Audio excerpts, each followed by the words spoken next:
Student, ज्ञान सरोवर tutorial में आपका स्वागत है। आज की इस वीडियो में हम 10th क्लास के संस्कृत सब्जेक्ट का 2 नंबरिया क्वेश्चन को देखेंगे, जो कि 8 पूछे जाते हैं, जो कि कुल 16 मार्क्स का होता है।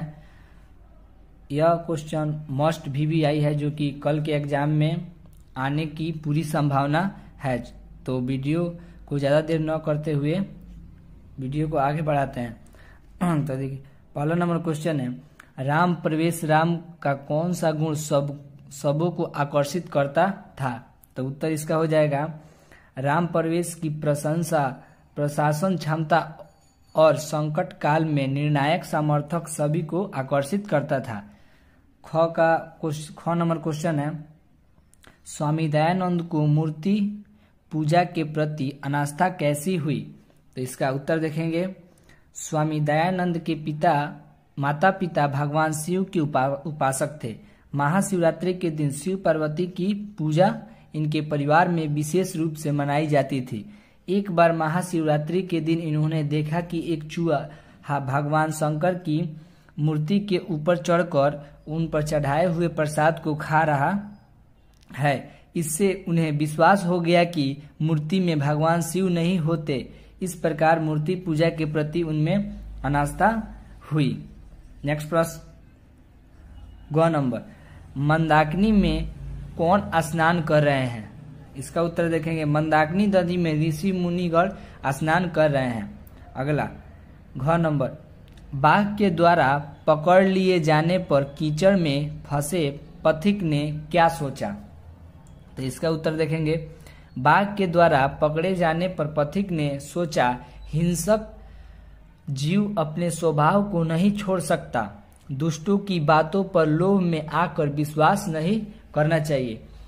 अगर वीडियो आपके अच्छा लगे तो प्लीज चैनल को सब्सक्राइब, लाइक और ज़्यादा से ज़्यादा शेयर कीजिएगा।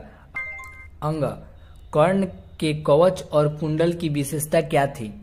इसका उत्तर होगा, कर्ण का कवच और कुंडल जन्मजात था। जब तक उसके पास कवच और कुंडल रहता, दुनिया की कोई शक्ति उसे मार नहीं सकती थी। कवच और कुंडल उसे अपने पिता सूर्यदेव से प्राप्त थे, जो अभेद थे, यानी उसे भेदा नहीं जा सकता था। अगला प्रश्न, च नंबर, संकुचित हृदय वाले तथा उदार हृदय वाले लोग कैसे होते हैं? इसका उत्तर होगा, संकुचित हृदय वाले अपने और पराये की सोचते हैं, परंतु उदार हृदय वाले समस्त संसार को ही अपना समझते हैं। अगला प्रश्न, 6 नंबर, शास्त्र का लक्षण क्या है? उत्तर इसका होगा, आसक्ति अथवा विरक्ति, नित्य अथवा कृत्रिम की शिक्षा मनुष्य को जिससे दिया जाता है वह शास्त्र है। अगला प्रश्न, कृतक शास्त्र कौन है? उत्तर, कृतक शास्त्र मनुष्यों को कर्तव्य और अकर्तव्य का ज्ञान देता है। ऋषि आदि द्वारा निर्मित शास्त्र कृत्य शास्त्र है। अगला क्वेश्चन, झ नंबर, अपनी उन्नति चाहने वालों को किन किन दोषों को त्याग देना चाहिए? तो इसका उत्तर देख लेते हैं। इसका उत्तर होगा, अपनी प्रगति चाहने वाले को निद्रा, तंद्रा, भय, क्रोध, आलस और देर से काम करने की आदत को त्याग देना चाहिए। यह नंबर क्वेश्चन, गृहस्थ संस्कार और अंत्येष्टि संस्कार में क्या अंतर है? तो हो जाएगा इसका आंसर, गृहस्थ संस्कार विवाह संस्कार से प्रारंभ होकर जीवन प्रयत्न चलता रहता है, परंतु अंत्येष्टि संस्कार मृत्यु के पश्चात होता है। तो नंबर क्वेश्चन, भारत महिमा पाठ के आधार पर भारतवर्ष का वर्णन करें। तो इसका उत्तर देखिए, थोड़ा सा बड़ा है लेकिन यह बहुत ही महत्वपूर्ण क्वेश्चन है। देखिए, भारत का प्राकृतिक सौंदर्य स्वर्ग सा है। यह देवताओं, ऋषियों एवं महापुरुषों की अवतरण भूमि है। इसकी महिमा का वर्णन विष्णु पुराण एवं भागवत पुराण में देखने को मिलता है। भारत भूमि पर अवतरित होने वाला मनुष्य निश्चित ही धन्य है।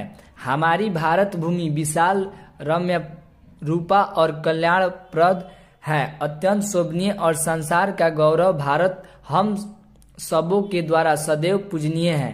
यहाँ धर्म जाति के भेदभाव को भुलाकर एकता एवं सहिष्णुता का पाठ पढ़ाया जाता है। हम भारतीय सदैव कहते हैं वसुधैव कुटुंब।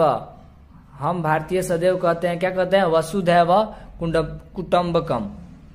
नेक्स्ट प्रश्न 6 नंबर, पंडित क्षमाराव के किन्हीं 3 रचनाओं का नाम लिखे। ये भी बहुत ही ज्यादा महत्वपूर्ण क्वेश्चन है जो कि कल के एग्जाम में आने की पूरी संभावना है। इसका उत्तर देखते हैं। सत्याग्रह गीता, मीरा लहरी और कथा मुक्तावली। यह क्वेश्चन ऑब्जेक्टिव में भी पूछता है, कई बार पूछा है क्वेश्चन बैंक में। आप लोग इस क्वेश्चन को ज्यादा ध्यान में रखिएगा। अगला क्वेश्चन बढ़ते हैं। ड नंबर, आलसियों को आग से निकलने के बाद अलसशाला के कर्मियों ने क्या कहा? इसका उत्तर देखते हैं। आलसियों को आग से निकलने के बाद अलसशाला के कर्मियों ने कहा, स्त्रियों का आश्रय पति होता है तथा बच्चों का आश्रय माँ, किंतु आलसियों का आश्रय द्रवीभूत हृदय के अतिरिक्त कोई आश्रय नहीं होता। अगला प्रश्न 6 नंबर, मध्यकाल में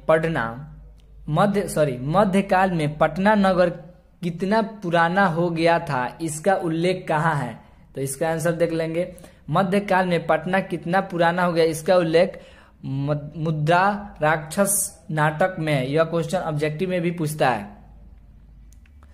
अगला प्रश्न 8 नंबर, सत्य का मुंह किससे ढका है? याचक उसे हटाने की याचना क्यों करते हैं? इसका उत्तर हो जाएगा, सत्य का मुंह स्वर्णमय आवरण से ढका हुआ है, अतः याचक सत्य धर्म के दर्शन के लिए उसे हटाने की याचना करता है।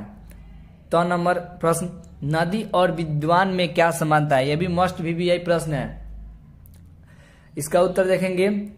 जिस प्रकार बहती हुई नदियां नाम और रूप को छोड़कर समुद्र में विलीन हो जाती है, वैसे ही विद्वान नाम और रूप से मुक्त होकर पर दिव्य पुरुष को प्राप्त हो जाता है। यही नदी और विद्वान में समानता है।